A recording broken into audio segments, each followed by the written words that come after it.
Looks like we might get some weather out here in Los Angeles. Rained last night. I think we might get some rain today. It's not what I want to talk about. I want to talk about a guy, real cool guy named Kai, out in the desert in Utah.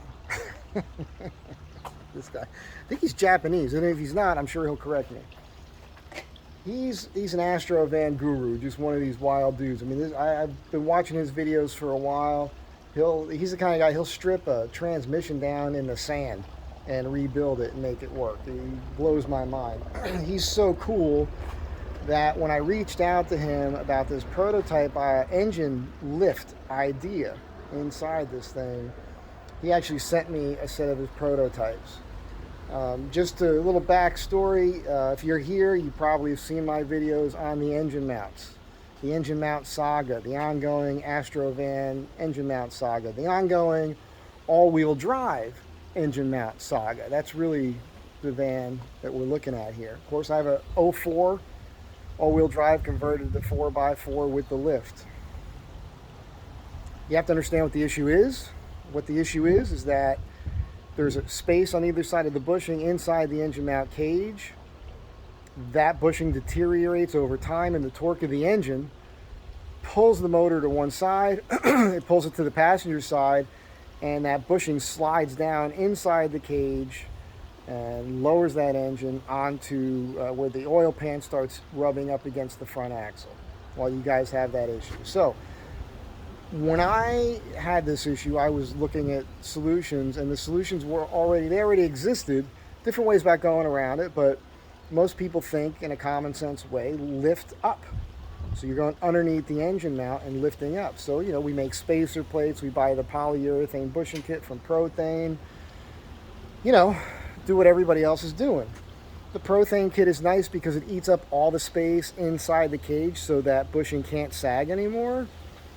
And you can get some height out of that. That combined with new idler arms and spacing your idler arms down will adjust things so you don't have your harmonic balancer, that lower pulley hitting your linkage and all that.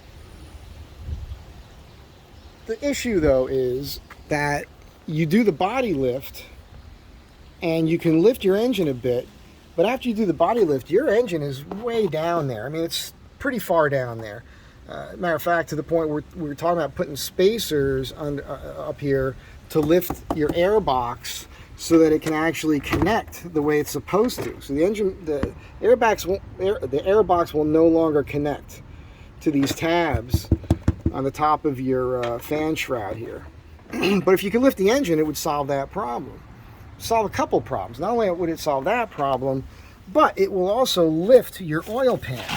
So, you know, we're taking these vans and we're doing things with them now that they were never intended to be used for. And the Achilles heel on this van, if you want to go off-road with it, is right there. It's that oil pan just sitting there.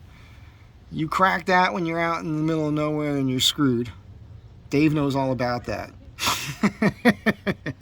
But if you can lift that engine, that's gonna lift the oil pan too, which would be phantasmic. You'd still want to use a skid plate. I know I would. I think with what I'm about to show you that Kai did, that you could get your oil pan pretty much to line up with this front differential. You can see the height difference here. I think you could get it to the point where your oil pan could be above that exhaust pipe behind it. That would be a huge, huge deal. And that's why I wanted to talk to Kai and see how his system was coming along. And when I reached out to him, so cool. Such a cool dude. He sent me the prototypes. So here they are.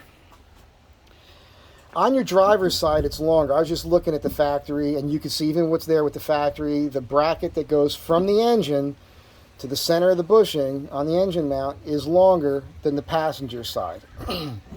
This rough sketch here may help a little. This is your engine. This is your oil pan. This is your frame. There's a bump out that's welded to the frame that your engine mount sits on. The circle's your engine mount. The bushing inside the engine mount. This piece right here is this piece right here. Actually go something more like this. Oh, I'm sorry, that's the driver's side. This is the passenger side. So we actually go more like this. And on your driver's side here, it sits like this. This is your driver's side here. Again, you got your engine mount here. And this spot right here would be this gray thing right here. Now, you think to yourselves, okay, well, if you lift your engine, what about your drive line? Yeah, exactly.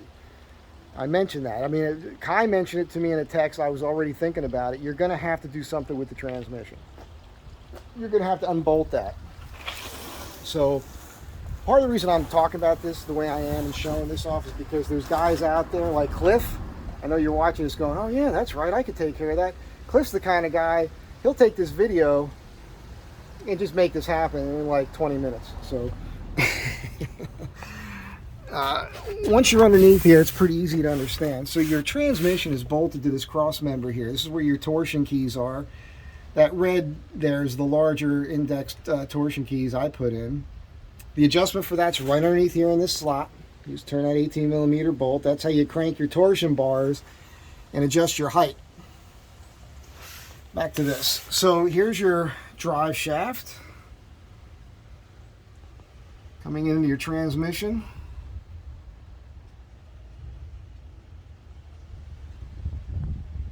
And so you can understand that if you lift your engine, you're going to have an issue right here. So the way to do it would be to unbolt this, jack up your engine, place those mounts in I just showed you, put a jack under this at the same time, figure out what that measurement is, and make a spacer block for right here. And then I think you'll be golden. To me, that all makes sense.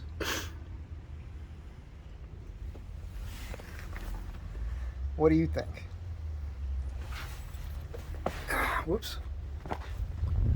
That's not bad. 55 years old, just standing up from the ground like that, no help. Oh, that's right. So, that's what we're looking at. So better look at these. Now, the idea isn't that I'm going to stick these in my van and figure that out like that. We're going to need a donor van, I think. And it's interesting. I think Kai actually has more than... What's up with that, Kai? I mean, thank you for sending this to me, but you can't figure that? I'm going to have to drive out there and help you out with that, right? Is that what's going to happen? If you're here in Southern California and you've got a parts van, well, we could play with this. I could talk to my pal Dave. Dave said I could use his name, so I'm going to keep using it. Dave, hey Dave, you watching? Dave, you paying attention here? Dave's a big help. Been a big help to me. Let me store those rims I bought at his house. Thank you, Dave. But if we could do this in one of these vans and actually put them in and figure out that spacer block, then there's a kit that's available. And I'm not saying I'm going to be making money. I think Kai should be making them. He should be making some money on this. It would be nice if somebody would take this idea and make that happen as a full kit where you have the engine mounts plus these brackets and the whole thing to do. I don't know if that's ever going to happen. So, but I just wanted to show this off. It's about the idea. I want to inspire you because many of you watching my videos have way more skill than I have. My skill is walking in and seeing what other people are doing and making it better. A lot of the guys I know that are fabricators, they have an idea and they can make it work, and they make it work. Aesthetically, they don't get it all the time, and sometimes you get mired down in some details that to the point where you're not seeing the whole picture. And I'm just one of those guys. I can come in and make anything cooler. I can make it look better and function better, and that's what I do. But yeah, it'd be fun if somebody would figure this one out. I'm going to work on it. Hopefully I can figure it out. But I'm not trying to tell you I'm going to start some business manufacturing these things. I think sometimes I misspeak and people think that's what I'm going to do. I would love to do that. I wish I could be that guy. I wish I had the capital to where I could take the time and invest in making this stuff and just making it happen. But it's just not that easy. That's why there's only one game in town, those guys in Arizona. What are you going to do? Buy their stuff, but put it in yourself. Anyhow, that's it, man. 04 Astro van, all-wheel drive, converted to 4x4 with a lift. American Dinosaurs out in Utah. I'll post a link to his page on YouTube for you so you can see his stuff.